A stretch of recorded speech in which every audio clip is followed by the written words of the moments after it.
嗨，大家好，我是躺平叔，今天是2026年4月23号。这一期咱们继续胡聊胡指胡威，还有胡一进老师。今天股市走势还是受美国、伊朗局势的影响。4月23日，股市5大指数全部下跌，截至收盘，沪指跌 0.32%， 深成指跌 0.88%， 北证指数跌 3%， 创业板指数跌 0.86%。这个看上去跌幅不大，这个指数小跌，但是个股是大跌。对金融消费者来说，今天恐怕是消费的一天，也在为特朗普对伊朗发动打击，在筹集军费。今天沪指是放量下跌，因为两市的成交额2.8万亿，比上个交易日多了2500亿，也下跌放量了。这个不是什么好现象，一个是到了前期高点，在这儿应该有一些人受不了了，不想被特朗普绑架呀，所以到这高点附近有减仓的动作，玩不起啊，所以出现一个放量下跌。整个市场是跌多涨少，4078只个股下跌，1340只上涨。所以说今天对消费者来说不是什么友好的一天，很惨痛。三大指数放量调整，止步5连阳，所以今天沪指看着还挺稳的，你没什么大的波动，才跌了 0.32%。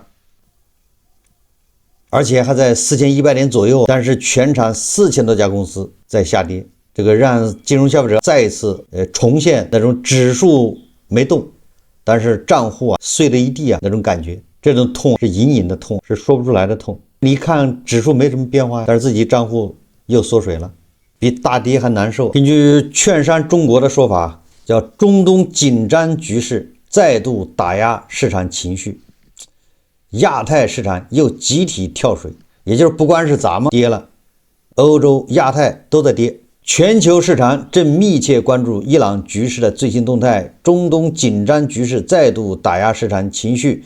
今日盘中，亚太市场集体跳水。截至发稿，日经225指数跌近 1%， 民生亚太指数跌 1%， 韩国指数涨幅收窄至 0.26%。 这个韩国指数本来涨了 2%，结果涨幅没了。欧美股市主要股指期货也集体下挫，截至发稿，德国指数期货跌 1%， 法国的指数期货跌 0.68%， 英国富时100指数期货跌 0.42%， 道指期货跌 0.63%， 标普500期货跌 0.51%， 纳斯达克100指数期货跌 0.5%。也就是说，全球资本市场也感觉到波斯湾阴云密布，大战一触即发。因为现在双方，尤其是卫队调门是越来越高。现在卫队的司令说了，这一回就不打算手下留情了，让美国和以色列有来无回。上一次那都是还手下留情的，所以这个卫队可以说煮出的鸭子嘴硬，他那个嘴是越来越硬，要让美国和以色列有来无回。美国国务院领事事务局当地时间22日发文，要求美国在伊朗公民立即离境。伊朗不是领空开放吗？有的航班要恢复，这个是趁这个机会要求在伊朗的美国公民立即离境，也趁这个时间窗口赶紧跑。那言下之意，就后面还要动手。同日，美国中央司令部表示美军正在整个中东地区部署有史以来最全面最强大的军力。那据说布什号航母还有2天就到达指定位置，也就是这个周末反正怎么着都到了。那你说说，林肯号、布什号、福特号3个航母打击群，那绝对不是去打卡的，不会的。兴师动众跑这么远来了，一枪不发就走是吗？转一圈不可能，贼不走空，开弓没有回头箭。所以这个大战气氛是一触即发。另外五角大楼还披露了一个不太好的消息，他说美军需要6个月时间才能完全清除伊朗军方在霍尔木斯海峡布设的水雷，这个真假难辨。但是他这个消息一说，那肯定是对资本市场影响比较大。也就是说，你6个月你水雷都清不干净，那霍尔木斯海峡的影响多少石油外运呢？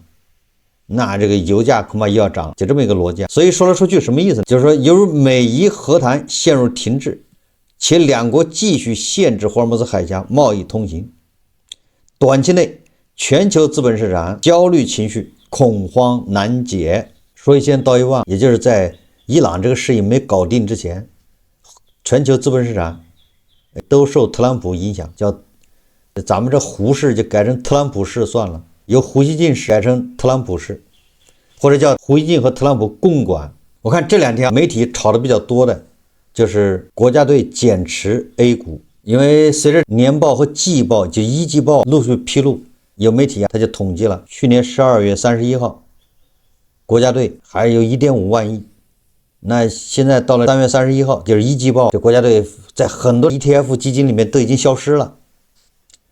随着季报陆续公布显示，一季度最大减持 A 股的基金，什么华泰博瑞 ETF 卖出近1半，还有多只 ETF 基金分别持有减持，还发生在上证50 ETF 华夏、创业板 ETF 易方达、中证100 ETF 南方等。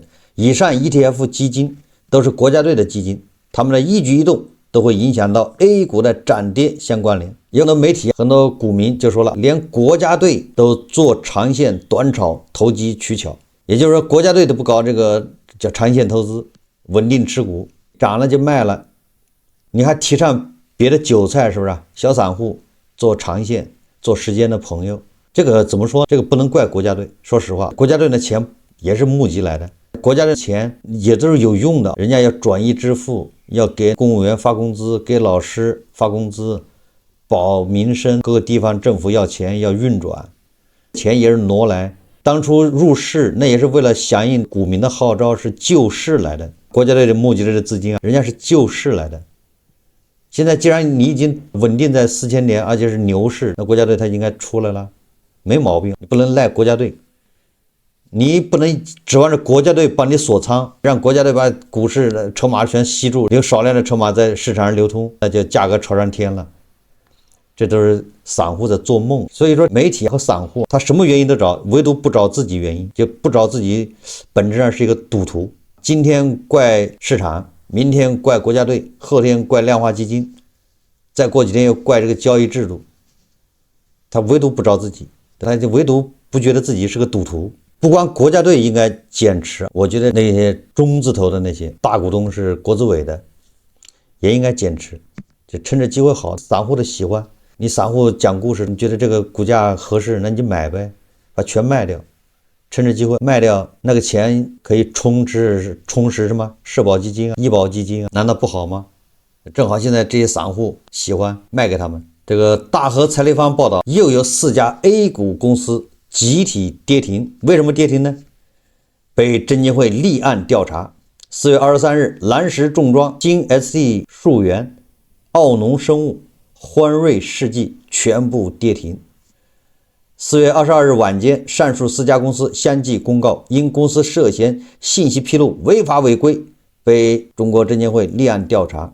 4家公司分别属高端装备、电子信息、农牧养殖、影视文化4个不同行业。这个证监会也够忙的，就这么天天立案调查，就发现查不完，谁能出来说说到底为啥？就这么查的吧，查不完。你说这里面的散户也是倒了8辈子霉，蓝石中装好像也是一个热门股是吧？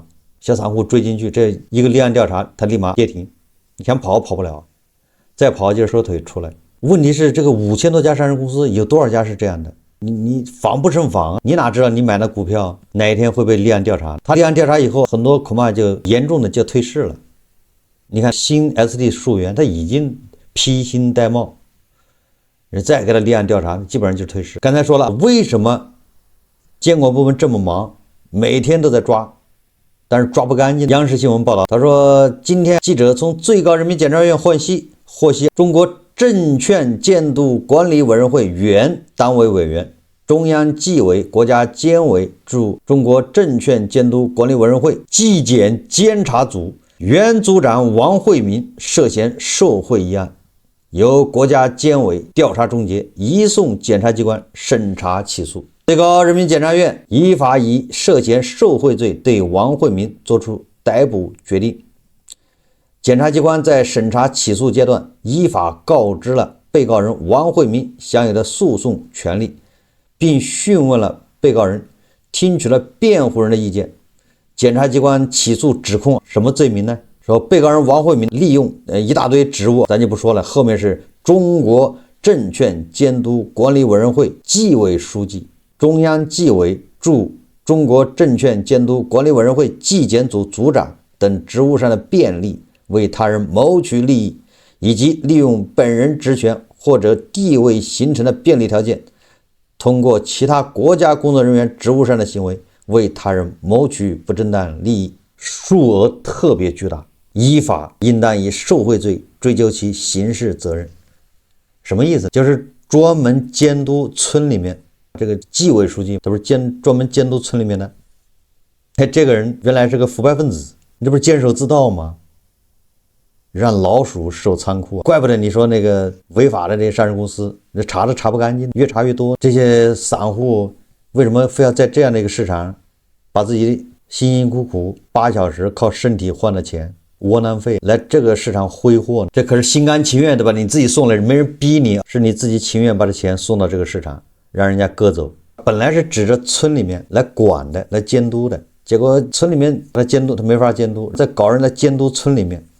结果监督村里面的这人也是个腐败分子，那你说怎么弄？村长都换了多少任了？这个也是全球资本市场这个独特现象，就哪个国家的资本市场都不会是这样，抓都抓不完，越抓不完越还有人去玩。据说美的的资本市场监管部门说闲得蛋疼，没事干，完了之后也不知道他们人到底每天干啥。为啥？有的资本市场那就忙得不行的，监管那就真的是多少人多少编制都不够，忙的。这得好好想一想，是吧？人家那不用管，也不是说不用管，反正人家没那么忙。你这越忙，你是不是花的钱越多？你养的队伍就多，你的编制就庞大。完了之后你越忙还事还越多，那些丑恶现象越多。你说这是为什么？这就像2部汽车，人家这车子 1.0 的排量，跑的又有劲，爬坡还有劲，跑得还快，拉的还多。你这个 4.0 的排量，拉的东西还少，爬坡还没劲，跑起来一路黑烟，还跑不快。那你说你这个车行吗？这车有问题。我们再看看这胡锦老师，昨天夜里和昨天下午夜里，今天还都发了很多关于中东局势的帖子。这胡锦老师这还是坚持下午要学习特朗普讲话精神，晚上写心得体会，完了之后再去研究美股，第二天早上研究日韩股市，白天研究胡市，下午一收盘又开始学习特朗普讲话精神。我记得胡锦老师他下午发了一个说伊朗人很英勇，伊朗人够刚，公然犯了美国谈判代表团的鸽子，对伊朗是一顿夸，又指责又这个嘲笑特朗普逃跑了，退缩了。结果他半夜也不知道他是受什么刺激，就开始劝伊朗投降。就是特朗普到底是怎么着，这个有这么大的魔力吗？把胡锦老师已经搞成神经病了。这个人家朗子还没出问题，胡锦老师已经神经错乱。昨天夜里他居然劝伊朗投降，这胡锦老师到底经历了什么刺激呢？从刚开始的是吧，小公鸡一样的支持朗子打击美国，封锁霍尔木兹海峡，击沉林肯号航母。朗子每一次对抗，每一次强硬的表态，胡锦老师都是热血沸腾，都是鼓掌叫好。直到昨天下午还在为伊朗的拒绝参加第2轮会谈这个表态在鼓掌，说够刚，放特朗普的鸽子。结果到了夜里，也不知道胡锦老师吃药了还是怎么着的。大家都知道，反正伟大的人都喜欢，都有这些爱好啊，半夜吃药什么的。胡锦老师也难以免俗啊，也可能夜里猛地吃一把药，神经就开始错乱，居然劝伊朗投降。他是这么劝的，他说伊朗已经很英勇了，抵抗了美国这么久，而且形成了自己非对称优势和谈判筹码，打破了美国能够用战争方式压倒任何地区国家的神话。胡锦老师这个就是乱写，这当然咱们不能这么要求或者指责胡锦老师，因为胡锦老师他经常瞎写。美国能够用战争方式压倒任何地区国家的神话，这个显然不对。越战美国就吃亏了，对不对？或者韩战美国也没达到目标嘛。所以说你说美国什么用战争方式压倒任何地区的国家的神话，显然胡锦老师自己认知上有偏差。也就是他打心眼里，胡锦老师打心眼里他对美国是跪着的，是一种自卑的状态，所以说他才会有这种想法。他脑海里潜意识里美国是战无不胜，攻无不克，所向披靡。所以说他现在看到伊朗这样子，觉得你看看美国原来不是战无不胜，实际上美国打败仗也多了。不管别人怎么看，反正老胡对伊朗刮目相看，那老胡对越南也应该刮目相看，对吧？对阿富汗也应该刮目相看。这么样的老胡，那眼睛子不刮掉了吗？眼珠子都没了，你再这么刮，做眼保健操是吗？胡锦老师先把这伊朗吹一通，把他捧为胡锦老师心中的神。他下面说，与此同时，我也希望伊朗保持战略智慧和清醒。什么叫战略智慧？什么叫清醒？胡锦老师也明确解释，利用好美国受挫败又急于谈判的窗口期，客观评估形势，防止长时间掉进与美国人胆小鬼游戏里，那样最后可能吃亏。言下之意就是胡锦老师要伊朗要乘胜追击，是不是？要不然你后面要吃亏，要保持战略智慧和清醒。就利用现在特朗普想逃又逃不了，急于达成协议，就利用这个机会要扩大战果。他本来是这个意思，让人感觉，但是不是。胡锦老师话锋一转，说老胡作为地缘政治长期追踪者，这个时候他不是宣传员，也不是什么捍卫什么舆论边疆的一名战士，他现在化身成为地缘政治的追踪者。他斗胆给伊朗建议了，我个人建议伊朗这次一定要彻底把核问题搞清楚搞透明。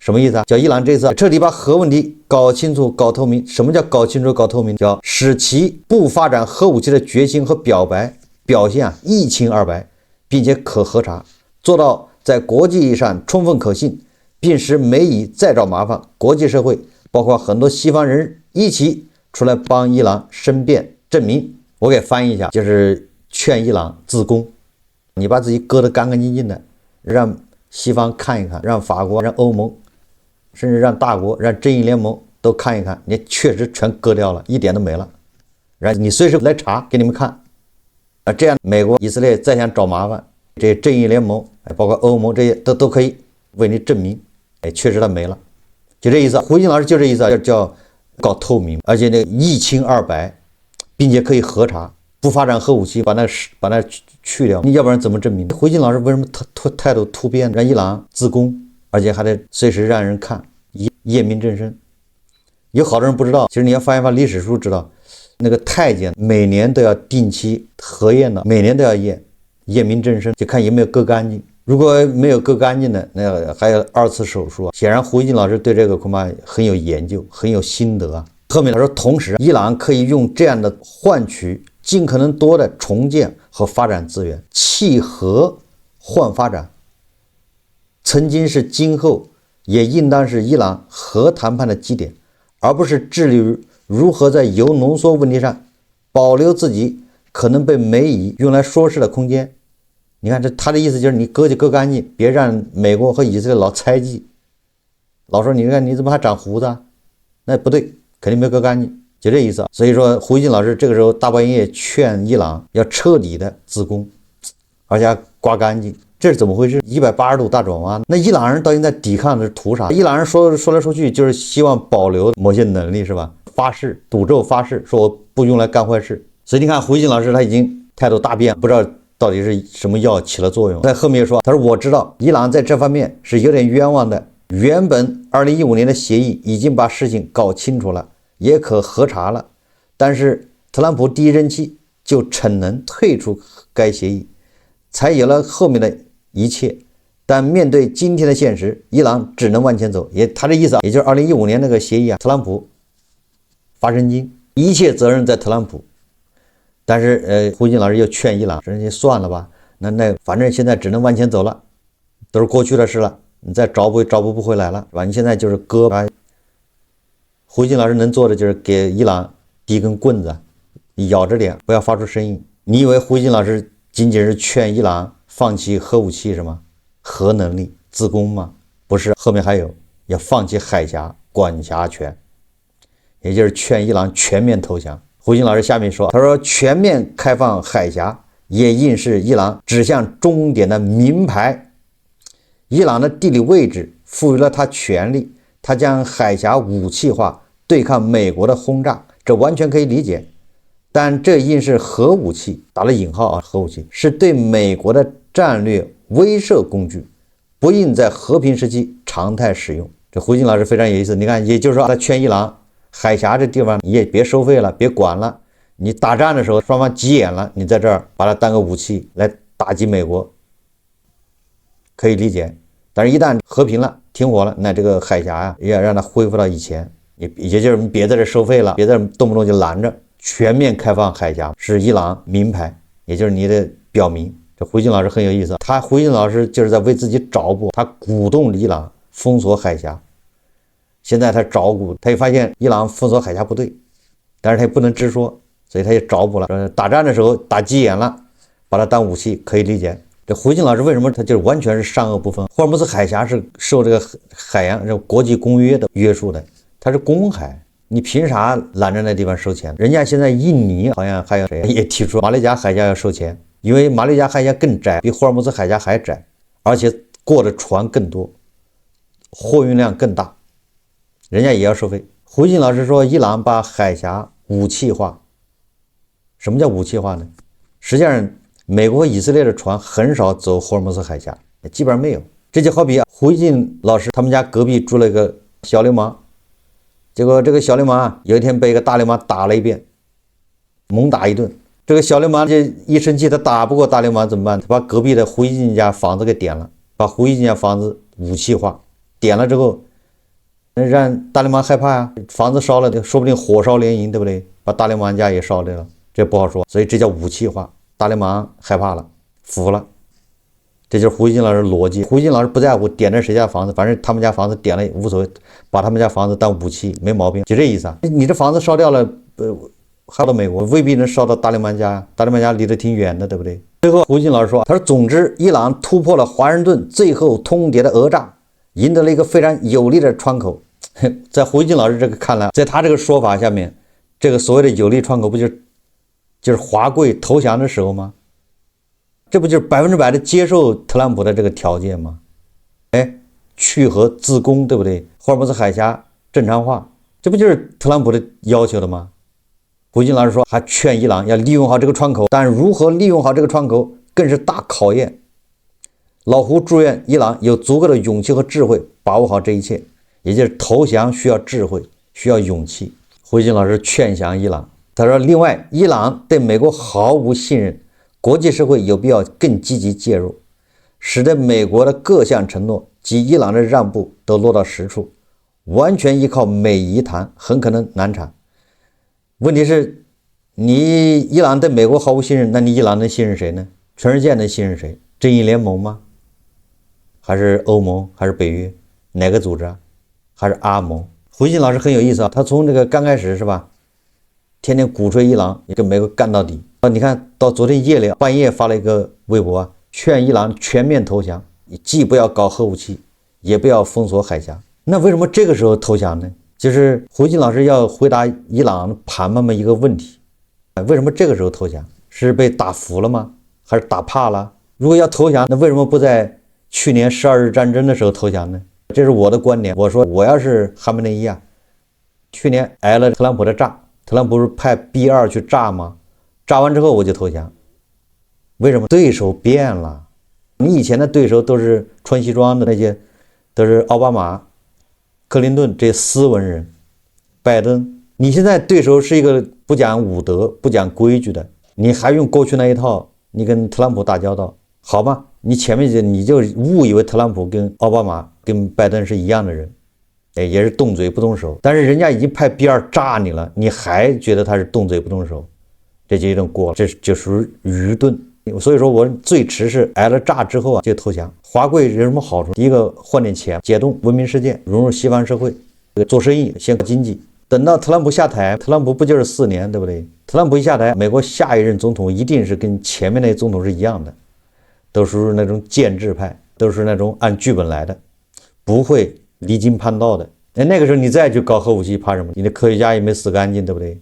那知识都在脑子里面，你有钱离心机还搞不出来吗？只要你有钱，油材料那个还买不着吗？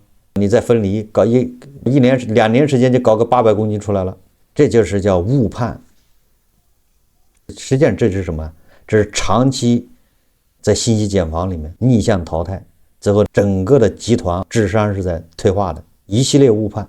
结果你说这个时候胡锡进老师劝投降，已经炸烂了，完了这个领导也送走了，炸的这钢产能是70%，化工产能70%都已经没了，炸烂了之后，你这个时候投降何苦呢？但是胡锡进老师把它解释为赢了之后投降，这叫赢了。要投降为什么不去年12日战争的时候投降？按照胡锡进老师这个要求这个条件，那特朗普的笑的晚上都睡不着。特朗普说了，我要的就是这玩意，还是你胡锡进老师说的明白，你去跟伊朗人说说。所以胡锡进老师作为头部谈判中的精英，因为他没有逻辑，所以他立场是变来变去的。因为这个世界他是变来变去，尤其是特朗普这样的人变来变去，所以胡锡进老师他的观点就会变来变去的。最后把自己绕成是一个居然给伊朗劝降，让伊朗赶紧自攻，别耽误时间，而且时间窗口很短，就抓住这个机会自攻，充分利用这个时间窗口。晚了想自攻的来不及了，就这意思。你要主动，你不要让美国和以色列替你做手术，帮你自攻，那就不好意思了。你好歹自己自攻，掌握一个主动权。所以我在很久以前就说了，如果哈梅内伊有机会再活一次的话，他第一个要干掉的一定是胡锡进老师，而不是特朗普。实在是忍不了啊！这个哈梅内伊老师现在在冰柜里躺着，我估计气的也坐不住了，那冰柜的关不住，门都关不住，都是盘盘误我。好，这期节目我们就聊到这里，感谢大家收看。如果喜欢我的节目，欢迎订阅转发，也可以在下方留言评论，谢谢大家。